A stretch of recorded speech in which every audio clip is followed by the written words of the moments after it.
Welcome to the Invested Dads Podcast, simplifying financial topics so that you can take action and make your financial situation better. Helping you to understand the current world of financial planning and investments, here are your hosts, Josh Robb and Austin Wilson. I had to have been in like first or second, third, fourth grade. I don't know, sometime in that frame, but I remember it was before I moved to our new house. And we were buzz cutter. So I had my first haircut when I was like 1 or 2, I don't know, and I looked dang cute. I had a sweet mullet even back then. And I looked so studly. That's right. So then I rolled with the short on the top and party in the back, mullet through kindergarten. There's a picture out there. Why not? Someone's going to find one. And then maybe it was like third or fourth grade. We were getting ready to go camping, and we were just straight buzz cut. Yep. All the time because it was free haircut. And my dad would always cut our hair. And, he only cut our ears sometimes. So he would buzz cut me. And one time he forgot to put the guard, and he started on the front in the middle. Oh, yep. And no guard, and there was no going back. So it all had to come off. Yep. So I was like a third or fourth grader bald guy. in the summer, so it was not a big deal. You got to put some sunscreen bald up there. Third or fourth grader, and my mom came in and she started crying. And to this day, it's just a funny story. So anyway, that is haircuts, but I think we got some funny, good, not even funny, just real talk today, Josh. Let's do it. You ready for this? Start. All right. Well, because we've already kind of done our intro, I'm just going to say that we're excited that you're here listening with us today, and welcome back to the Invested Dads Podcast, a podcast where we take you on a journey to better your financial future. Today, we are celebrating, wait for it, 50 episodes. Yes, 50. It's hard to believe. That's crazy. When we were talking about what should we do for our 50th episode, we realized, hey, people are 50. Some people are 50. Are 50 years old, right? That's right. And it turns out they actually have opportunities that other people's don't. And we are going to share some of those opportunities today. And those are opportunities above the aches and pains that they had when they were 40, which you're getting dangerously close to. So let's not push that too far. Oof. And I'm feeling aches and pains. So it exactly. increases from there. I don't know what's going. Yeah, actually, what we're actually talking about is something magical happens in the financial world when you turn 50. It's magic. It is. And that is that once you hit age 50, the IRS actually allows you to make what they call catch-up contributions into retirement accounts. So you can only buy Heinz stock. That's right. Only catch-up contributions. No mustard. No mustard. So the idea there is people in their 50s are closer to retirement than ever before, which is true every year. I guess you're always 1 year closer, but in your 50s, you're kind of on the horizon, right? And so in order to enable them, if they're behind on their savings, they give them an opportunity to add additional amount in. And so how that breaks down is if you have a 401k plan or 403b, which is just the nonprofit side of the 401k world, in 2020 and in 2021, because the IRS has already come out with their updates, anybody can put $19,500 of their own money into the plan as long as they make that amount as well. You have to have that earned income to put it in. But if you're 50, you get an additional $6,500 catch-up contribution. All right. So, boom. And that's on top of the 19. Yep. So it's nice. So again, if you have the ability and you have the funds to do it, it allows you to put more money in pre-tax to grow tax deferred, meaning no tax while it grows. So it's a great opportunity. So that's $26,000 total then. Yes, $26,000 total. And so that's great. And every once in a while, the IRS moves that up. So in 2019, I believe you could put $19,000 in, and it was $6,000, and they increased that catch-up a little bit and the contribution. So periodically, they adjust that for inflation. Roth IRAs and traditional IRAs. So if you have retirement accounts outside of a company plan, everybody's allowed to put $6,000 in this year and next year. If you're over 50, you get an extra $1,000 towards those accounts as well. And that's after-tax money that grows tax... In a Roth IRA. In a Roth is going to be then tax-free. Tax-free. So you pay tax on it now, and then once the money goes in, there's no tax owed on that or the growth of that money. You can also do a traditional IRA, which is like a 401k. It's pre-tax. You get the deduction now and pay tax later. And that's a lot of times what rollovers and stuff are going to be housed in an IRA, like a rollover. So, and so a traditional IRA and a rollover IRA, they're a little different in just what you can and can't put into them, but they both have the same tax treatment. Yep. If you would like more information on account types, we did an episode on that a while back, and we'll link that in the show notes. Yeah. So, Josh, you're always hammering me on these limits. I really feel like you're holding me back, and I feel like I don't like them. Yeah. So, what are we going to do about that? So, like, obviously, speed limits, all those limits in your life. Not a big fan. Just hold me back. Waste of time. Waste of time. Yeah, so there's no free lunch, right? There's limits on especially these retirement accounts because of the benefits they offer, all right? And so that the ultra-high net worth earners and those type of people just don't sock away so much money and never have to pay the tax on it and keep deferring tax far and far and far. They put limits on it, right? So although there is no free lunch, unless it's your birthday, some places give you free lunch. We should do lunch sometime. It's hungry. Probably built into the whole system, I'm sure. So maybe it's not free for everybody. But anyway, when it comes down to these tax advantage accounts, they have these limits for a reason.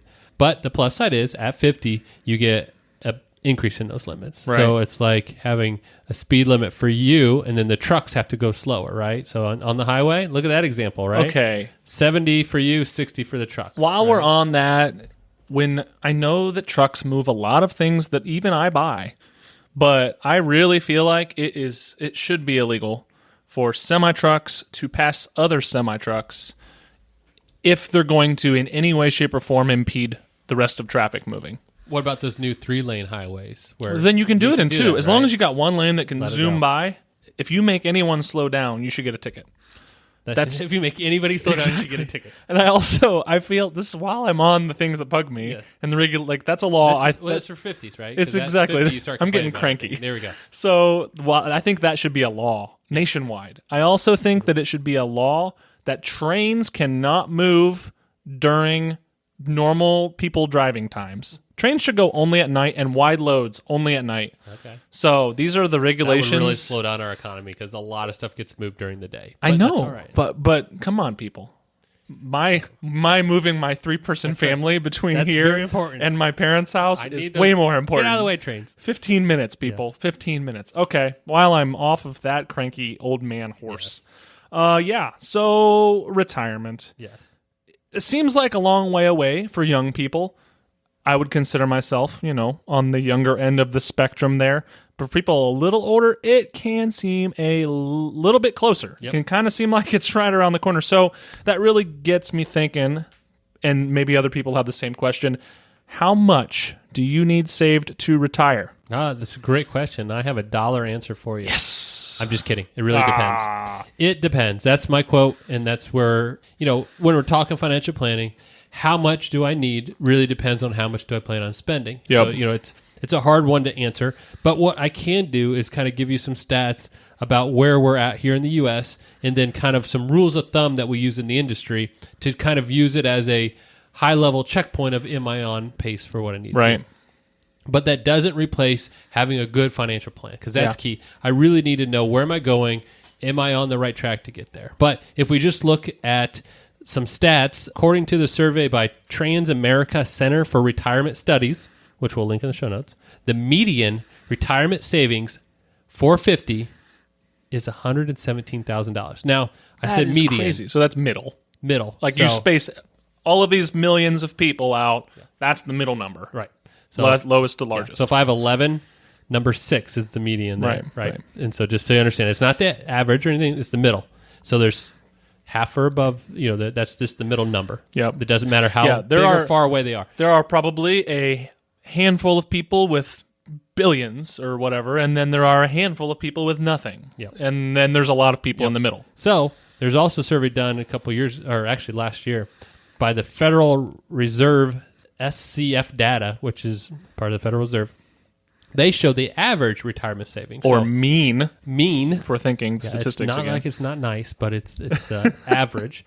It isn't nice. We're going to get there. It's not nice. $146,000 is the average. So you take all of those add them together, divide by the number that's there. That's how you get an average. Yeah. I remember math class. Man, you're good. And so that's more of taking all the numbers. So if you have those outliers on either end, you're accounting for those. Yep. Whereas the median just shows you that middle number, regardless of how big a spread it is. Yep. So either way, that's depressing. If you think about 117 really or 146,000, we're only talking, less than $250,000. Yeah. Now, I'm not going to say, 146,000 is a lot of money. I mean, that's a good chunk of money. Yeah. But when you're talking about at 50, and most people are living into their 90s, that's 40 plus years that you're going to need to cover for, depending on when you retire. But Exactly. roughly 40 some years, that money won't last that time frame, or at least it'll be hard to, depending on what you're spending, what your lifestyle is. So, Josh, now that we're sufficiently depressed that no one saves enough for retirement, anyone ever, Yep. let's kind of put a goal to it. Yes. So what is a rule of thumb for people in their 50s? So kind of in the same age group of the numbers we're looking at that we think look really bad and seem unlikely to comfortably retire. What's the number you should be looking for? Yeah, so the rule of thumb in our industry, just kind of as a checkpoint, is you want 6 to 7 times your salary in your 50s. So, if I'm 50 years old, and let's say I make $50,000, because we're just going to stick with the 5 on everything. So $50,000, 7 times 50,000 is $350,000. Gotcha. So using that as a reference point, if I'm spending and savings, my normal rate, that's assuming about a 15% savings rate, I should have about $350,000 saved, and that would keep me on pace for when I do retire at my full retirement age of 67. I would have accumulated enough to be able to withdraw out of that portfolio to that plus Social Security, be able to provide for a lifestyle similar to what I was experiencing while I was working. Right. So that's the rule of thumb. Again, everybody's different. Everybody's situation is different based on your spending levels, where you're at, high cost of living places, low cost of living, and what kind of benefits I get from Social Security, if there's a reduction in anything, if I had a gap in my earnings history. So in general, though, just as a checkpoint, 6 to 7 times my salary is what I need saved in my 50s. So to put that into perspective of what the average 50-some-year-old has saved, they probably have about less than a third, or around a third of what they need saved, and that's only assuming you make $50,000. Like, if you make more than that, you should have more saved because your standard of living would be hard to maintain. So what we're saying is there's a big shortfall on society on retirement savings, needs versus wants, essentially. Yeah, and so what we're seeing is part of the reason why the IRS has those catch-up limits is this is around the time when a lot of people really start paying attention to it, and they start looking at where they're at. They may have been saving up to this point, but really not factoring in, am I doing enough? Right. And they may realize, man, I'm 50. I only have maybe 17 more years if I'm going to wait till full retirement age of Social Security. I'm behind. What can I do? And so the IRS says we'll allow some extra catch up to try to get there. So an extra $6,500 a year for 17 years, that'll add up, plus compounding if you're invested. So you can do some impact. So it's not like it's a lost cause by any means. So right. I don't want to depress anybody from that standpoint. There's still time to catch back up. But one way to think of it is $1 saved in your 20s is like $10 saved in your 50s. Exactly. It just takes more money to save for the lack of growth potential. Even with the catch up, you're still a little behind. You can't make up what you didn't save when you're younger. Yep. You're a little behind the 8 ball. It is. It is harder to. You can. You just have to put a lot more of your own dollars after it. Yep. All right, so let's take a quick break. I got a dad joke for you. Try to lighten it up. So it's more of a saying for you. Just kind of put it in there. Okay. Right? I don't trust stairs. You don't? I don't trust stairs. First of all, because myself and my daughter, who inherited my clumsiness, trips on them all the time. And I tripped up them when we were walking up. We did this morning. We were on the way up to the office, and I tripped up the stairs. I have scuffs on all my dress shoes because of those stairs are always in the way. Yes. But I don't trust them because they're always up to something. They are always up to something. So what do you think about escalators? Escalators. Yeah. They're dangerous. Have you seen some of those videos of people getting caught in escalators? No. I actually know somebody who got their pant leg caught in an escalator and got hurt. True story. Actually hurts. I'm not laughing then. They're fine now, but it did hurt their leg pretty good. I was thinking like walking around Polaris with no pants on, not by choice. Yes, no, it was worse than that. They hurt their leg, but they're okay now. But yeah, it's a scary story. Well, stairs are always up to something, Josh. I'm going to use that one. Yep. Mark my words. So, anything I should know if I want to retire in my 50s, Josh? Yeah. So, if you're one of those people who's done a great job of savings and you're looking at your goals and say, you know what, I have accumulated as much as I think I need to meet all my goals and live through that life expectancy, and I'm thinking of retiring in my 50s. There is one big factor you need to kind of keep aware of, which is before age 59 and a half. Those half years are very important. I think they really were like trying to push half birthdays. Yeah, they're in cahoots with the card companies. That's right. This whole new like holiday going or something. Yeah. I don't know. But a half birthday, 59 and a half. If you try to withdraw out of a retirement account, like a 401k or IRA account, there could be some additional tax penalties if you take it out before 59 and a half. And so just something to keep an eye on. And that's why we always say, from a bucket standpoint, it's nice to have different types of buckets so that you have the ability to withdraw from different advantage or tax accounts.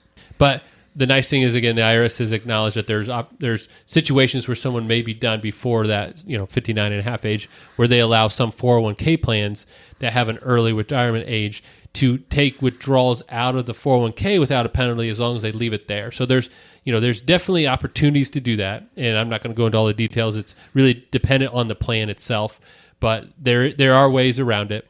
But if you're young and working towards that, thinking that based on what you're currently doing, you may want to be retired early, starting to save some money in just a taxable account, because there is no restrictions on that, may be a good idea to access for those first couple of years before 59. There's no limits. No limits. Woo! It's my jam. So I think sometimes, there's a saying going around like, oh, you need $1 million to retire. $1 million. And then you can do whatever you want, and you're going to live like a king, and you can retire and be happy. Yep. What are your thoughts on that? Maybe. It depends. Man, you're predictable. Oh, my goodness. So it is true, though, that can I retire with $1 million? And this is what I tell clients when they ask is, anybody can retire at any point in time. You just may not like what that lifestyle looks like, right? So I could work 1 year and have saved $100. I could retire, but that withdrawal off the $100 is just not very low. Not going to be as sustainable. So can you retire on $1 million? Yeah. Can you retire on 500,000? Yeah, you can retire. Yeah. But the idea is, what can I expect to get out of that $1 million in retirement? So that factors a couple things. One is, what age were you when retired? Because that depends on how much can I withdraw. Because the longer I need to take money out, the more conservative I have to be on my withdrawals to make it last.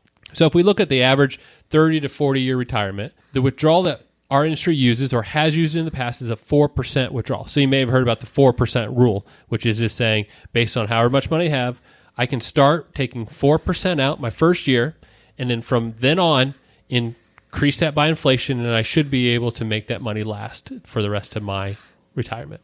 So if I have $1 million, the first year I could take $40,000 out, 4% of $1 million. So you might think, well, $40,000 is not a lot of money. Well, maybe I'm at Social Security age. So maybe I'm getting another $20,000 from Social Security. So I'm getting $60,000. Maybe that's close to what I was earning while I was working. Maybe you don't have a mortgage. Maybe there's no mortgage.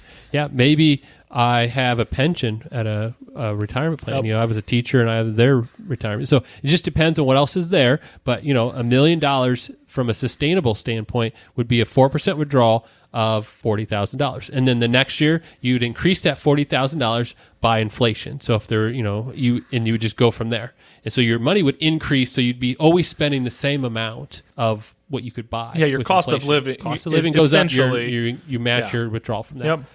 Those have been done historically. They've done a lot of research on that. The 4% rule came from, based on, again, how you're invested and how long you have. 30 to 40 years, it was sustainable with a high probability of success. Yeah. Now, we're in a very low interest rates, and we've talked about that in some other episodes, just how cheap interest is, right? We talked about from a mortgage standpoint, right? How low interest rates are. Well, that goes the other way. Interest rates are very low for getting a mortgage. On the other end, you don't get anything from fixed income, anything that pays interest. Right. Yeah, so that 40% of the portfolio or whatever, if you're looking at a balanced portfolio in retirement, isn't earning much at all. People are finding they have to be more invested in stocks to get that same probability of returns.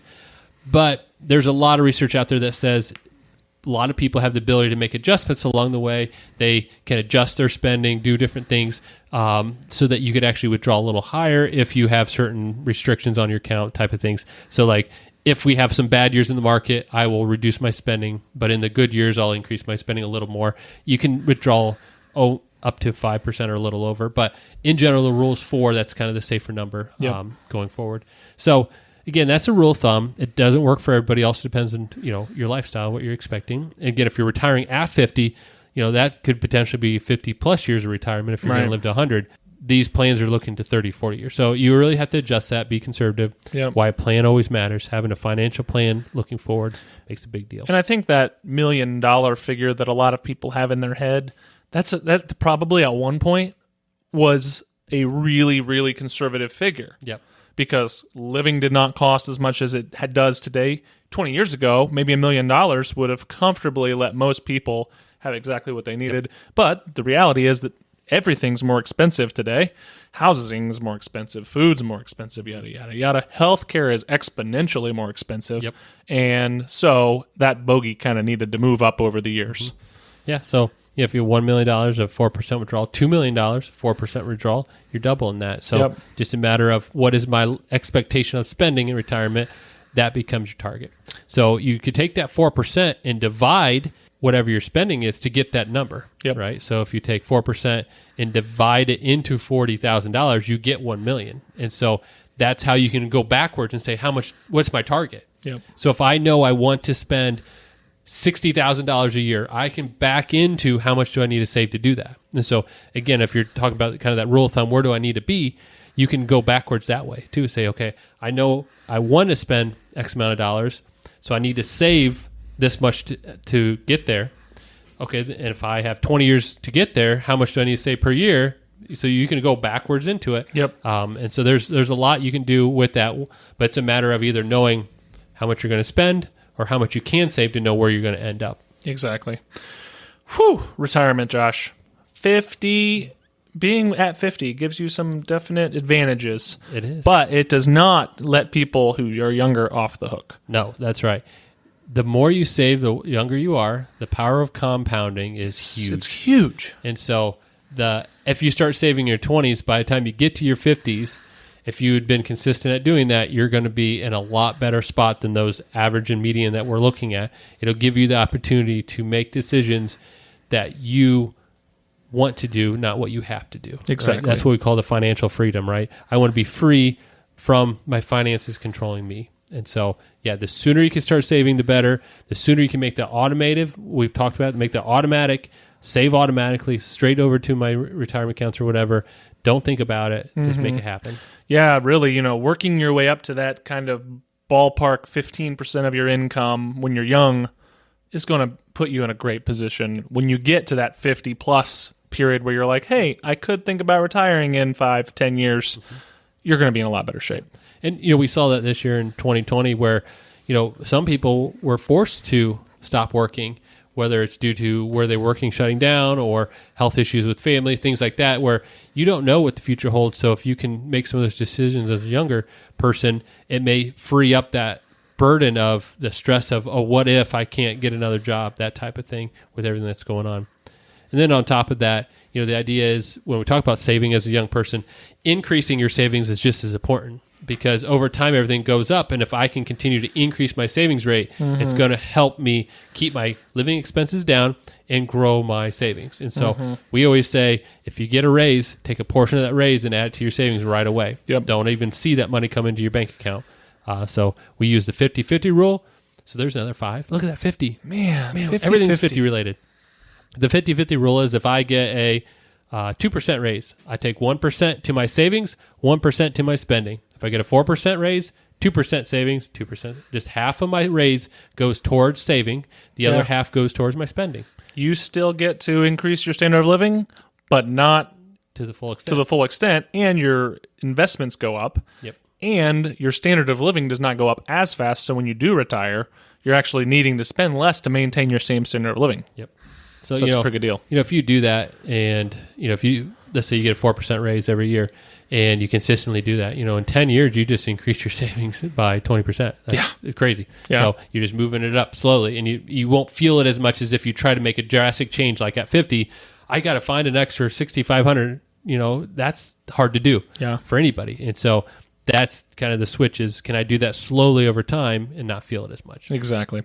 So Josh, any closing thoughts on looking at retirement when you're around 50, or just investing in general to plan for when that day comes? Yeah, so if you're in your 50s and you haven't yet done a financial plan where you're looking at kind of where you're at and where your end goal is, I would encourage you to do that. Find a financial advisor who does financial planning and have them put together a retirement plan for you. That'll be huge. It'll help you with knowing where you're at, but hopefully give you some peace of mind too that all that hard work is paying off and putting you in the right spot. And don't forget, we have a free gift for you on our website. It's a brief list of 8 principles of timeless investing. These are overarching investment themes meant to keep you on track to meet your long-term goals, including retirement, if that is what you so desire to do. So check that out. It is free on our website. Josh, how can people help us to continue to grow this podcast, to continue to at least entertain people, but hopefully help people out? Yeah, so the first thing is subscribe. So that's how you knew we get episodes every Thursday. You'll get an alert, or it shows up on your little, however you do your podcasting, it gives you the updated episode. Leave a review on Apple Podcasts. That's great for us in that it helps us rank so that more people can find us. And then if you have any ideas, email us at hello@theinvesteddads.com. We love talking about the ideas that you submit.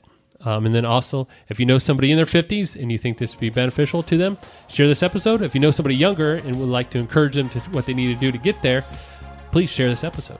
Yeah, and so here we are, 50 episodes down, and we're not turning back. So hopefully you guys tune in each and every Thursday, and we will talk to you next Thursday. Yep, talk to you later. Bye. Thank you for listening to the Invested Dads podcast. This episode has ended, but your journey towards a better financial future doesn't have to. Head over to theinvesteddads.com to access all the links and resources mentioned in today's show. If you enjoyed this episode and we had a positive impact on your life, leave us a review, click subscribe, and don't miss the next episode. Josh Robb and Austin Wilson work for Hicks & Zerker Capital Management. All opinions expressed by Josh, Austin, or any podcast guests are solely their own opinions and do not reflect the opinions of Hicks & Zerker Capital Management. This podcast is for informational purposes only and should not be relied upon for investment decisions. Clients of Hicks & Zerker Capital Management may maintain positions in the securities discussed in this podcast. There is no guarantee that the statements, opinions, or forecasts provided herein will prove to be correct. Past performance may not be indicative of future results. Indices are not available for direct investment. Any investor who attempts to mimic the performance of an index would incur fees and expenses which would reduce returns. Securities investing involves risk, including the potential for loss of principal. There is no assurance that any investment plan or strategy will be successful.